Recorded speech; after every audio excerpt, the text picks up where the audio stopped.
할렐루야. 하나님의 은혜가 우리 가운데 함께하기를 예수의 이름으로 축원합니다. 우리 함께 인사하겠습니다. 반갑습니다. 환영합니다. 사랑합니다. 축복합니다. 예수님께서 당신에게 오는 모든 사람들을 다 따스하게 맞아주셨지만 간혹가다 약간 민망하게, 무안하게 상대를 대하실 때가 있었어요. 아이들이 올 때도 야, 막지 마라. 천국이 저들 것이다. 모든 사람들이 함께하기를 거부했었던 어떤 혈루증이나 나병 환자들도 예수님은 당신의 도움이 필요한 것을 아시기에 그들을 만져주셨고 그들을 치료해 주셨습니다. 그리고 창기와 세리들, 그때 당시에 공식적인 죄인으로서 이 낙인 찍힌 사람들도 예수님이요, 천국 복음 메시지를 전할 뿐만 아니라 실제로 천국을 맛보게 했습니다. 이렇게 좋으신 예수님이 왜 가끔 가다가 사람들을 좀 무안하게 만들고 그들에게 차갑게 대하는 것처럼 보일 때가 있었을까? 두 가지 경우입니다. 첫 번째는 예수님은 알고 있지만 사람들이 그를 오해해서 잘 몰랐을 때 예수님은 그의 믿음이 얼마나 귀한지 자랑하고 싶은데 사람들이 알기를 소망해서 그에게 약간 곤란한 상황을 연출합니다.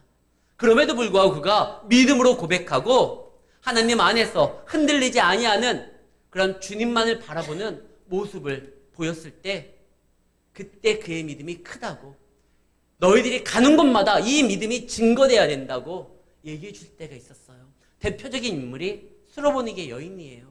내 딸이 귀신 걸려서 주님 도와주십시오. 자녀에게 줄 떡을 개한테 줄 수 없다. 맞아요, 저는 개예요. 그러면서도 끝까지 주님의 도움을 구할 때 예수님이 이만한 믿음이 없다.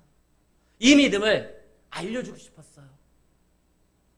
근데 또 두 번째는 마치 자기가 믿음이 있는 것처럼 많은 사람들에게 옳은 길, 바른 길을 가르쳐주는 선생인 것처럼 포장을 하고 외식하는 자들, 그들의 거짓된 믿음을 보이면서 그런 길로 가면 안 된다라고 알려주기 위해서 무안을 주실 때가 있었습니다. 오늘 본문에 등장하는 이 관원이요, 후자 쪽에 속해요. 그는 믿음이 있는 것처럼 보였어요. 사실 세상적 시각으로 보면, 아니 종교적인 모습으로도 봐도 그는 완벽한 사람이었어요. 어려서부터 율법을 알았을 뿐만 아니라 아는 거에서 그치지 아니하고 누구나 인정할 만큼 그 율법을 지키는 사람이었습니다. 그리고 세상에서는요, 또 성공하는 사람이에요. 믿음 좋은 사람이 세상에서 성공하기가, 특히 오늘 본문 말씀이 기록된 건 로마의 완전 세속적인 나라의 속국이 되었는데 거기에서 성공하기는 참 어려워요. 근데 그는 관원이었어요. 여기서 관원이라는 건 로마의 어떤 관직을 맡았다라는 뜻이 아니에요. 만약에 그랬다면 이스라엘 사람들에게 존경을 받는 것이 아니라 매국노라고 공격을 당했을 거예요. 대표적인 부류가 세리잖아요. 세리는 국가 공무원이었지만 로마가 지배하는 나라의 그 공무원이었으니까 이스라엘 백성들이 그 세리를 반역자, 민족을 등지는 어떠한 나쁜 사람, 이렇게 표현을 했거든요. 근데 여기 관원은 많은 사람들에게 인정을 받았어요. 그러니까 로마의 관원이 아니라 그때 당시에 이스라엘의 최고의 통치 기관이라고 할 수 있는 사네드린의 이 관원이었던 것 같아요. 사네드린은 71명으로 구성되어 있는 하나님의 말씀, 모세의 율법에 따라 정치, 경제, 그리고 특히 종교적인 부분에 있어서 최고의 권위를 가지고 있는 판결기관이에요. 이 사람이 거기에 들어간 거예요. 다른 성경 본문에 보면 젊은 사람으로서 표현을 합니다. 청년으로요. 청년의 때에 어려서부터 말씀을 알고 그 말씀을 지켰을 뿐만 아니라 이스라엘 백성들이 올라갈 수 있는 최고의 정점이라고 할 수 있는 사내들인 그 71명 중에 한 명이 됐다는 건 엄청난 거예요. 그는 항상 많은 사람들에게 기대를 받았고 그 기대를 늘 충족시켜주며 인정받았을 뿐만 아니라 많은 이들이 그를 통하여 하나님의 역사가 일어난다라는 그런 생각을 가지고 있었던, 그런 기대를 한 몸에 맡고 있었던 청년이 바로 오늘 본문에 등장하는 사람입니다. 그런데요, 그가 어느 날 예수님에 대한 이야기를 듣는데 많은 사람들이 예수님을 따르고 그를 하나님의 사람으로서, 하나님으로부터 온 선지자로서 이렇게 막 바라보는 거예요. 근데 사실 예수님은 선지자 정도가 아니라 하나님이시잖아요. 그분의 아들이잖아요. 우리의 구세주잖아요. 구약의 성경에 약속된, 기록된 대로 움직이시는 메시아잖아요. 그런데 이 관우는 거기까지는 잘 모르겠지만 어쨌든 지금 시대에 화제의 중심 인물이라는 건 알고 있어요. 자칫 나에게 쏠렸던 그 시선이 예수님께로 향하니까 약간 이거 기분이 좀 별로예요. 그래서 예수님을 만나서 예수님의 인정을 받으면 자기가 또 한껏 올라갈 수도 있고, 그 다음에 그 예수님을 자기가 지금까지 쌓았었던 어떤 위치에서 자기가 예수님을 인정하면 예수님이 자기에게 고마울 거라고도 생각하고, 그의 파트너로서 또 자기가 영향력을 끼칠 수 있을 거라 생각을 합니다. 그래서 그가 예수님에게 딱 다가와서 어떻게 하면 영생을 얻을 수 있습니까? 성경을 안다면서요. 근데 영생이 어떻게 자신들의 삶 가운데 들어오는지 그걸 몰라서 물어봐요.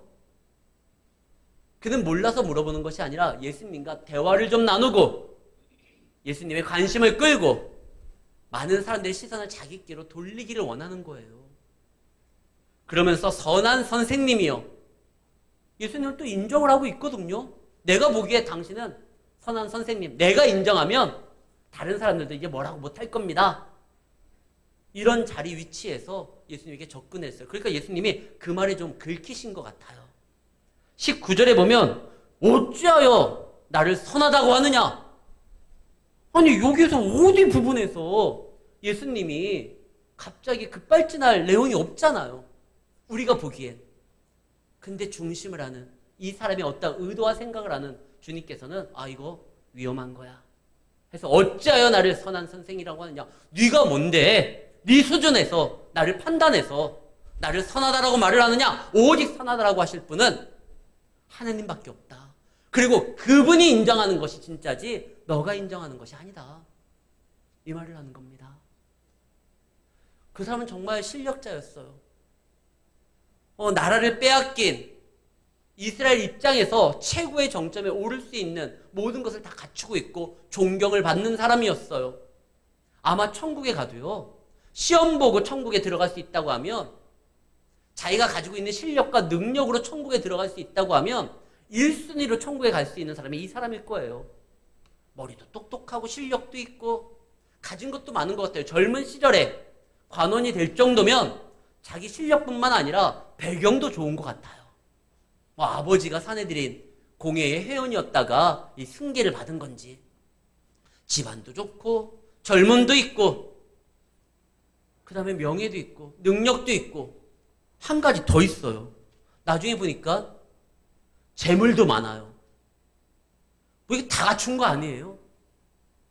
그 사회에서는 진짜 그보다 더 부러움의 선망의 대상이 없을 겁니다. 근데요, 하나님이 보시기에는, 예수님이 보시기에는 문제가 많아요.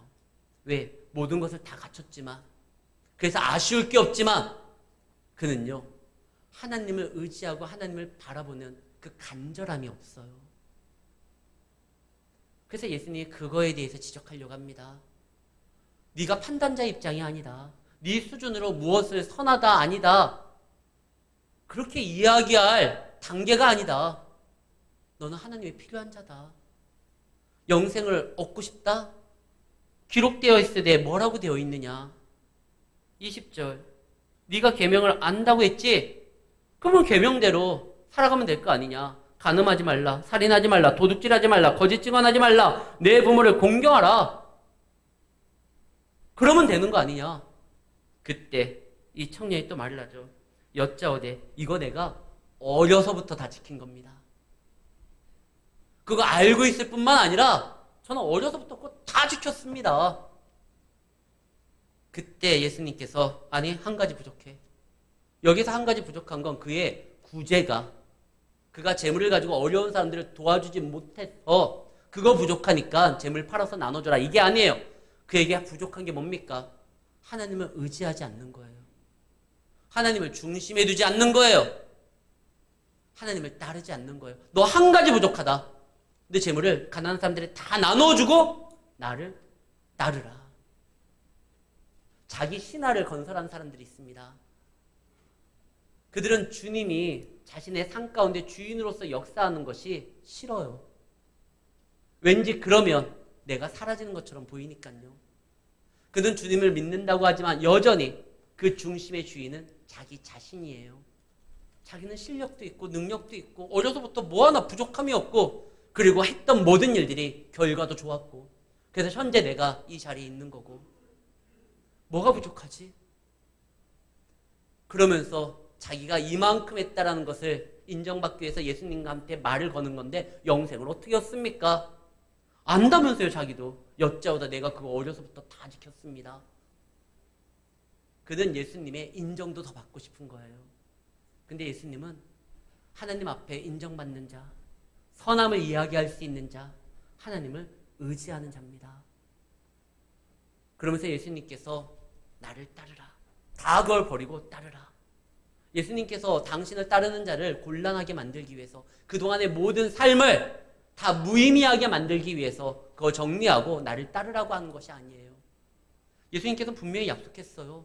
그러면 다 나누어줘라. 그리하면 22절 하늘에서 네게 보화가 있으리라. 하나님의 위로가, 하나님의 능력이, 하나님께 가장 귀한 것들이 너의 삶에 이제 허락될 것이다. 그 중에 하나가 뭡니까? 가장 귀한 하늘의 보화, 성령이죠. 너는 이제 성령에 이끌림되는 삶을 살아갈 수 있을 것이다. 그리고 나를 따르라. 하나님께서는 그의 삶을 다시 한번 좀 더 존귀하고 귀한 삶으로서 만들기 위해서 지금 너가 그 삶으로 나아가는데 발목 잡고 있는 그 모든 것들을 정리하고 청산하고 나를 쫓으라는 거예요. 그러면 너에게 손해가 되지 아니하고 오히려 더 많은 것을 줄 것이다. 근데요, 이 청년은 그동안 말씀대로 살아갔다 생각하지만 말씀을 주신 하나님의 마음은 읽지 못했어요. 왜 살인하지 말랍니까? 생명이 귀한 거니까요. 왜 부모를 공경하라고 했습니까? 생명이 하나님께서 그를 통하여, 부모님을 통하여 이 땅에 생명으로서 살아갈 수 있도록 역사했으니까요. 그래서 부모님을 공경하는 거예요. 왜 간음하지 말라? 가정이 귀한 거니까요. 그 가정을 지켜야 되니까. 거짓말하지 말라. 진리가 너희를 자유케 할 건데 거짓은 너희를 무너뜨리니까. 이것을 주셨던, 말씀을 주셨던 하나님의 마음은요, 그런 뜻이 있는데 그 아버지께서 뭘 원하는지 그것을 모르고, 아, 간음하지 말라? 나 간음 안 할 거야. 근데 가정은 잘 돌보지 않아요. 이거는 그 말씀을 주신 하나님의 의도가 아니에요.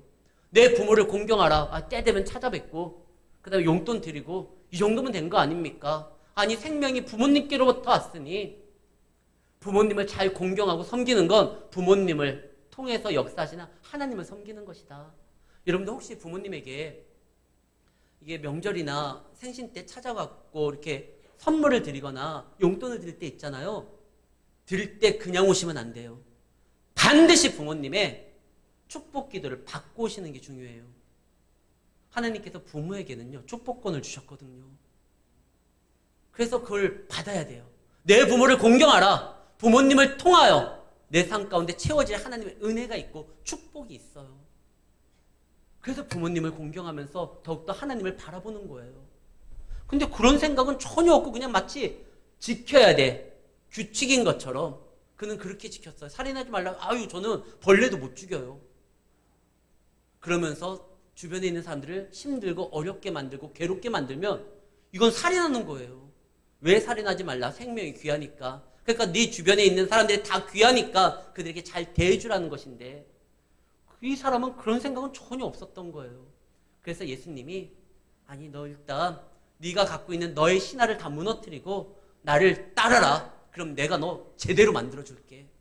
근데 그는요, 그 예수님이 따르라고 하는 그 메시지의 의미가 무엇인지도 생각지 아니하고 자기가 잃게 될 것만 생각하는 거예요. 재물이 엄청 많았거든요. 나 저거 다 이러면 안 되는데. 그래서 근심하여 예수님을 떠납니다. 그러면서 예수님이 말씀하십니다. 재물이 있는 자가 천국에 가는 거 마치 낙타가 그 바늘길 통과하는 것처럼 어렵다. 낙타가 바늘길을 통과하려면 어떻게 해야 되죠? 뭐 낙타가 작아지거나 아니 바늘길가 막 엄청 커지거나. 근데 현실적으로 그러지 않잖아요. 한마디로 불가능하다는 얘기예요. 이 얘기를 딱 들으니까 제자들이 덜컥 겁이 나요. 재물이 있으면 천국 못 간다는 거야, 그러면? 불가능하다는 얘기야? 그럼 누가 도대체 구원함을 받을 수 있습니까? 재물 가지면 천국 못 간다고 하면 어떤 사람이 예수님을 따르고 천국을 사모하겠습니까? 이 땅에서 필요한 것들도 많은데. 그때 예수님이 사람은 할 수 없으되 하나님은 할 수 있다. 제자들이 왜 걱정이 됐냐면요. 부자 되고 싶었거든요. 자기들도 성공하고 싶었거든요. 실제로 예수님을 따랐던 그 제자들은 예수님 옆에서 천국의 복음의 메시지를 들을 뿐만 아니라 천국의 삶을, 주님과 함께하는 삶이 천국의 삶 아닙니까? 너무 신나고 행복한 거잖아요. 그럼에도 불구하고 거기에 만족하지 않고 성공하고 싶었어요. 그래서 나중에 요한과 야고보가 엄마 찬스를 쓰잖아요. 엄마를 통해서 엄마가 이야기를 하죠. 예수님, 당신의 나라가 임할 때 그 영광 가운데 있을 때 하나들은 오른쪽, 하나들은 왼쪽에.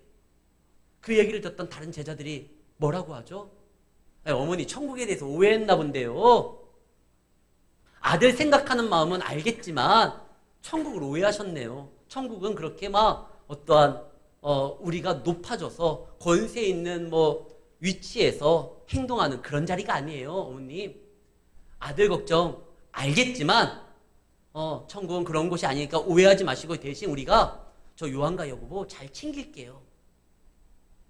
제대로 하나님의 말씀을 알고 있었으면 다른 제자들이 그랬을 텐데 성경에 뭐라고 되어 있죠? 분이 여겼어요. 왜? 선수 뺏긴 거예요. 우리가 그 자리 차지해야 되는데. 저 요한과 야고보가 치사하게 엄마를 끌어들여? 그래가지고 막 그 자리를 차지하려고 그래? 자기들이 진짜 화가 난 거예요. 자기들도 그런 마음이 있었는데 제자들도 성공하는 마음이 있었고 막 부자 되고 싶은 거예요. 근데 예수님이 그러면 안 된다고 하니까 이게 무슨 사연이냐. 결론적으로 말하겠습니다. 재산이 있으면 천국에 못 가나요? 가요. 왜 못 가요? 집이 있으면 못 가나요? 가요. 집이 막 10매덕 되고 막 그러면은 2차 지원금은 못 받을 거예요. 이 정부에서 이번에 또 준다면서요. 근데 천국은 가요. 여기서 말한 건 그 얘기가 아니에요. 오해하시면 안 돼요. 실제로 예수 믿고 사회적으로도 인정받고 성공한 사람들이 우리 주변에도 얼마나 많습니까?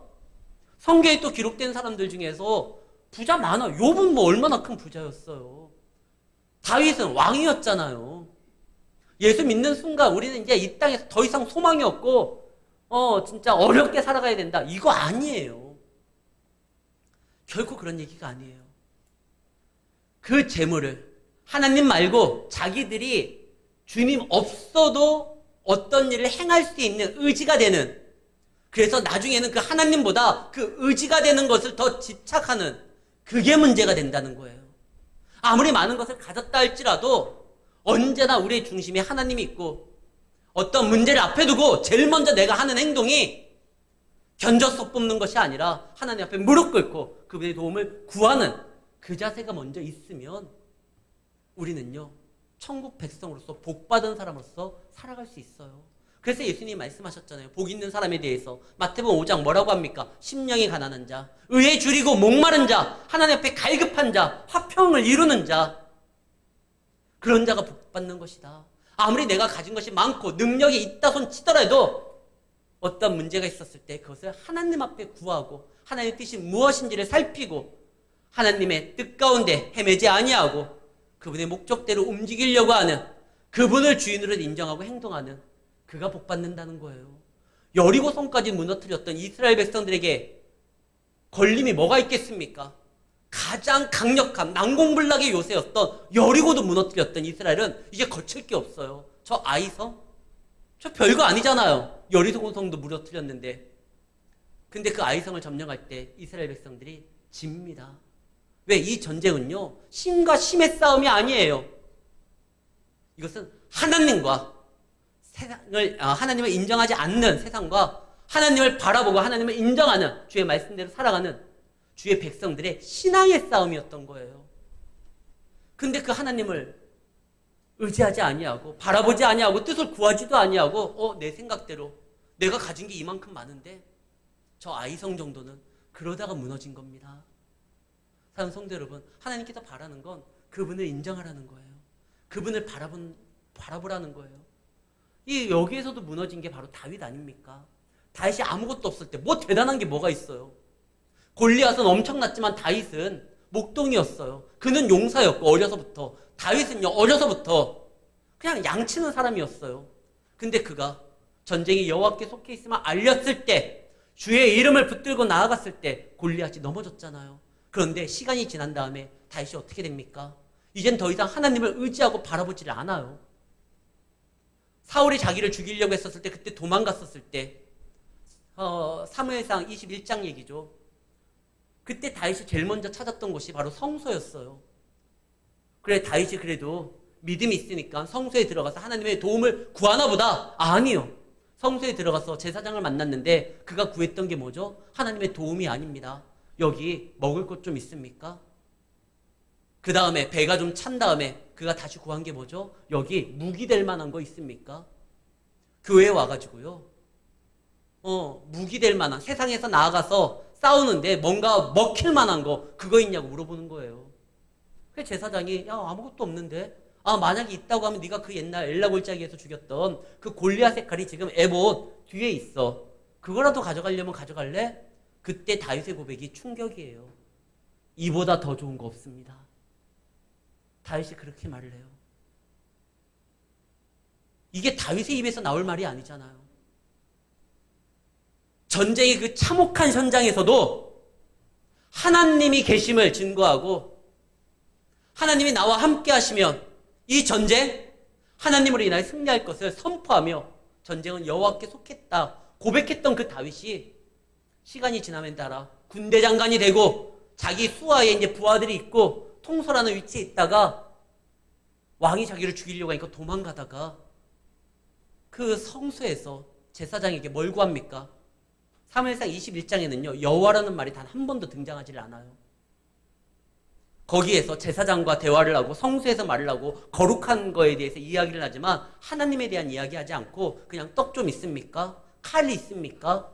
칼을 주니까 이거보다 더 좋은 거 없습니다. 그 칼을 차고 다윗이 망명을 시도하죠. 거기에서 이제 쫓겨나거든요. 그게 사무엘상 21장 내용이에요. 아니 하나님을 바라봤었던 그 다윗이 이제는 뭘 의지합니까? 칼을 의지해요. 사람들과의 관계를 의지해요. 왜 그가 망명을 하는데 어디로 가느냐? 가드로 가요. 가드왕 아기스한테 투항합니다. 왜? 그 칼을 차고 있었던 골리앗이 블레셋 가드 사람이에요. 그러니까 나름 인맥이나 이런 거를 의지하면서 움직이다가 거기에서 다윗이 폭삭 망합니다. 적에게 놀림을 당하고 그래서 목숨을 겨우 구걸해서 빠져나와요. 다윗이. 우리가 많은 것을 가져는 건 이건 축복이고 하나님 앞에 감사할 것이지 의지할 게 아니에요. 다윗은 그날의 전쟁으로 인하여 다윗이 죽인 자는 만만이다라고 이야기하며 다윗의 하나님을 사람들이 찬양할 때 다윗은요 왕의 사위도 되고 군대 장관도 됐지만 어느덧 이제 그의 삶에서 주님이 점점 사라집니다. 그는 인맥을 이용했고 칼을 의지했고 자기의 실력을 의지했어요. 자기의 판단을 의지했어요. 그래서 망명하다가 큰일 나거든요. 지금 오늘 이 관원도요 너무나 많은 것을 가지고 누리고 있어요. 그러다 보니까 정작 중요한 거 하나님의 말씀도 규칙으로 정했지 그 말씀을 주신 하나님의 마음을 읽지를 못했어요. 그러니까 하나님을 의지하지 못해요. 어떻게 영생에 갑니까? 오늘 본문 바로 전이 무슨 내용이었었죠? 지난주에 봤었던 어린아이들이 예수님께 막 몰려왔을 때 애들은 가라 할 때 아니다. 아이들이 나에게 오는 것을 금하지 말라. 천국은 이런 아이들의 것이다. 성경이 말하는 아이들의 특징이 뭡니까? 그건 수용성하고 의존성이에요. 아이들의 성경에서 말하는 특징은 순수하고 아름답고 깨끗하고 그게 아니라 수용성과 의존성이에요. 아이들은 스스로 못해요. 그래서 주님을 의지해야 될 자가 천국에 가는 거예요. 아이들이 부모를 의지하고 어른을 의지하는 것처럼 수용성, 아이들은요 또 쉽게 받아들이잖아요. 천국은 하나님의 말씀을 쉽게 받아들이고 그 말씀을 내 삶의 중심을 대고 그걸 의지하고 붙드는 자, 믿음으로 나아가는 자에게 허락되는 것입니다. 근데 이 관원은요 자기 스스로 어떤 노력을 하면 천국 얻을 수 있다고 나는 생각하는데 뭘 해야 됩니까? 말씀만 하시죠. 내가 다 할 의향도 있고 실력도 전 좀 됩니다. 근데 아니야. 넌 너무나 너 자신을 의지하고 있고 너 자신을 중심에 두고 있어. 네가 의지하는 모든 것들을 좀 정리할 필요가 있어. 그거 다 가난한 사람들에게 나눠줘라. 그리고 너는 나를 따르라. 나눠줄 때 네 삶이 초라해지는 게 아니다. 예수님께서 말씀하시되 하늘에서 내게 보화가 있을 것이고 그 다음에 나를 따르는 삶, 나와 함께 나아가는 삶을 살아갈 수 있을 것이다. 예수님께서 늘 말씀하시잖아요. 나를 따르거든 자신을 부인하고 자기 십자가를 지고 따르라고 합니다. 근데 그 십자가를 지고 따르는 길이 누구와 함께하는 길이에요? 예수님과 함께하는 길이고 그 십자가의 길이 하나님께서 원하는 방향이기 때문에 그 길로 나아가는 자는 하나님이 지켜주시고 역사해 주십니다.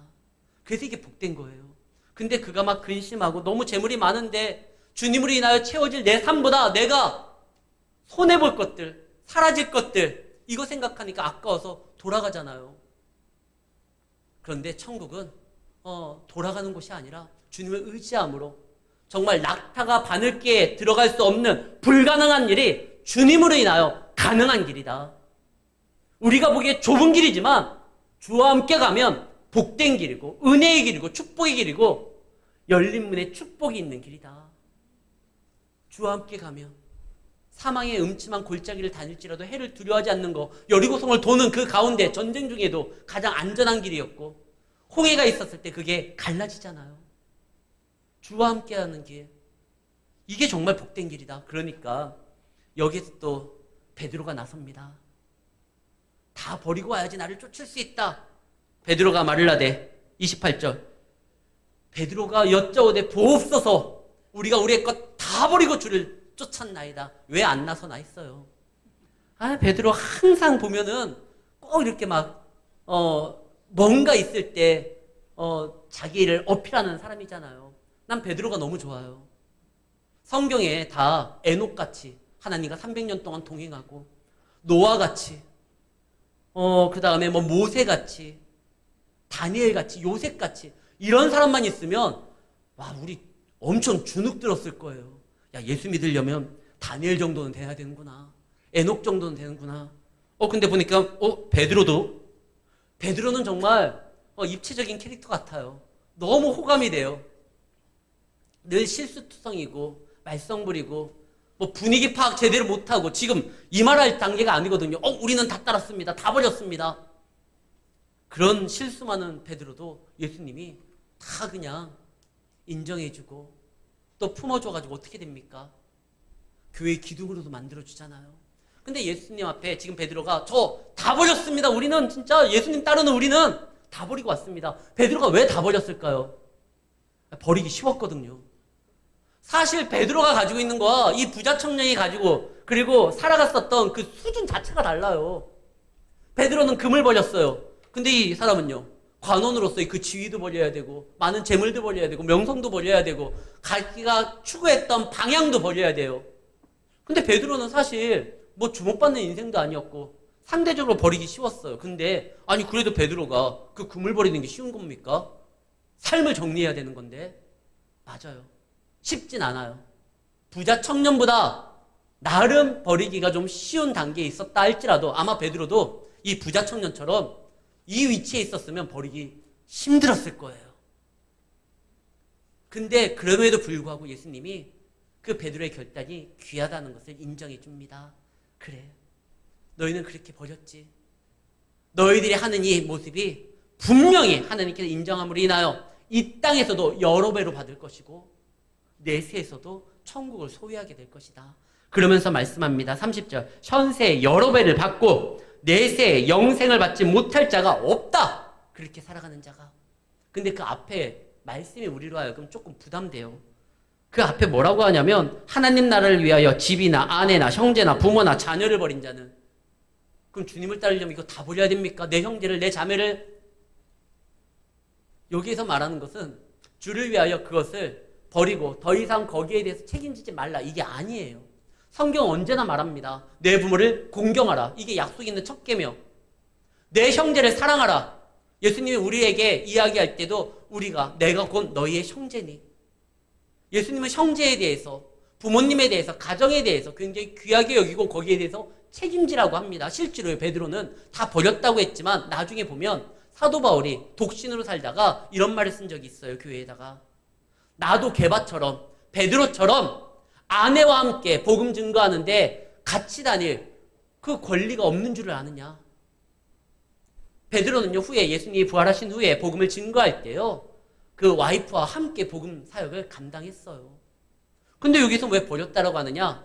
내가 주님을 따름으로 인하여 세상에 대한 부모님의 어떠한 형제들의 그러한 관심과 기대에서는 한번 죽어야 된다는 거예요. 그 부모님을, 자녀들을 버리라는 것이 아니라 그들이 나를 향한 어떠한 세상에 대한 어떤 기대치가 있을 거 아니에요. 그 기대에 부응해서 그 기대에 맞춰주려고 살아가다가 주님의 뜻과 벗어나는 다른 방향으로 나아가는 거기에서 한번 죽으라는 거예요. 부모를 돌아보지 말라는 게 절대 아닙니다. 오히려 게바가, 베드로가 그 그물을 던져버리고, 그 장모가 또 병이 있었잖아요. 열병이. 예수님이 치유해줬지만 그 장모하고 자기 아내하고 예수님을 따를 때는 거기에 또 올인해야 되니까 잠시 떨어져 있었지만 다시 성령이 임하고 하나님 나라의 큰 사명을 받게 되었을 때 그는 자기 아내와 함께 또 했었거든요. 버리는 게 아니에요. 주를 위하여 살아갈 때 단지 그들이 주께로 나아가는 길에 걸림이 되는 세상적 기대를 너무나 크게 갖고 있어서 거기 맞춰주다가 내가 복음의 길로 나아가는, 내가 만약에 거기가 막히면 내 자녀와 내 아내와 내 가족들이 복음의 길로 나아가는 길이 막히는 거예요. 오히려 거기에서 한번 죽고 주를 위하여 살아갈 때 내 가족들에게도 복음의 길이 열립니다. 그래서 여러 배를 받고 내세에서도 구원을 받을 것이다. 사랑하는 성도 여러분, 우리는 주님 앞에 인도되는 삶을 살아가는 자들입니다. 우리가 욕심을 위해서 구했을 때 하나님께 때로는 안 들어주실 때도 있지만 우리가 필요한 거에 대해서 구할 때 하나님께서는 우리의 신앙에 유익이 되고 그걸로 인하여 내가 한층 더 믿음이 성장하고 내 삶이 보다 아름답게 세워질 것이라고 생각된다고 하면 죄송해요. 구하지 않아도 주실 때가 많아요. 우리가 믿는 자로서 필요한 것은 그분이 책임져 줍니다. 내 중심이 아닌 하나님 중심된 삶으로서 살아가시기를 바랍니다. 내가 할 수 없어서 걱정할 것이 아니라 내가 할 수 없는 그 부분은 하나님이 하시는 일이 그 영역이에요. 그 하나님이 하실 수 있도록 하나님의 자리를 내어드리고 믿음으로 나아가시기를 바랍니다. 그렇다고 할 때 여러분들의 삶 가운데 그 어떠한 고난과 아픔과 어려움도 그것이 곧 천국의 길이 될 것이고 감사의 길이 될 것입니다. 그래서 사도 바울이 이런 말을 해요. 나는 부자였던 적도 있고 가난한 적도 있지만 비록 또 여기는 감옥에 갇혀 있지만 내가 주 안에서 나에게 능력 주시는 자 안에서 내가 모든 걸 할 수 있다. 지금 내가 복음을 증거하기 위하여 지혜가 필요하고 또 성경을 기록하기 위해서 건강이 필요하고 하나님이 나에게 그걸 주신다. 그래서 내가 너희에게 편지하고 너희에게 말씀을 증거한다. 사실 필요한 거 하나님이 채워주십니다. 우리가 필요하는데 혹시나 재물이 필요하다고 하면 믿음 생활하는데 그것도 허락하실 분이고 우리가 나아가는데 관계가 필요하다고 하면 또 만남의 축복도 허락하시며 사람들을 연결시켜주는 것도 하나님이 하실 것입니다. 우리는 단지 그분을 신뢰하고 믿어야 되는 거예요. 이 관원이 근심하고 돌아갈 필요가 없어요. 자기가 원했던 그 영생을 원했다고 하면 영생의 길을 여시는 그 주님과 함께하는 것이 가장 안전하고 복된 길 아닙니까? 언제가 가장 우리 인생에서 찬란한 행복과 영광된 순간이죠? 하나님이 함께할 때예요. 그때는 두려울 게 없습니다. 그때는 주님이 우리를 친히 인도하시고 책임져 주시기 때문에 가장 안전하고 가장 감사할 시간이라는 걸 기억하시고 주님 안에서 이 땅에서 또 여러 가지 환난과 시험이 있을 것입니다. 믿음으로 나아가시되 주님을 의지하시며 주님의 뜻이 모른다고 하면 지난주에 우리가 봤었던 오후 찬양 예배 때 들었었던 그 말씀 있잖아요. 지혜가 부족하면 구하라. 그리하면 후히 주시는 분께서 너희에게 지혜도 주시고 너희를 채워주실 것이다. 그분 앞에 나아가서 믿음으로 승리하는 우리 성도님들이 되기를 예수의 이름으로 축원합니다.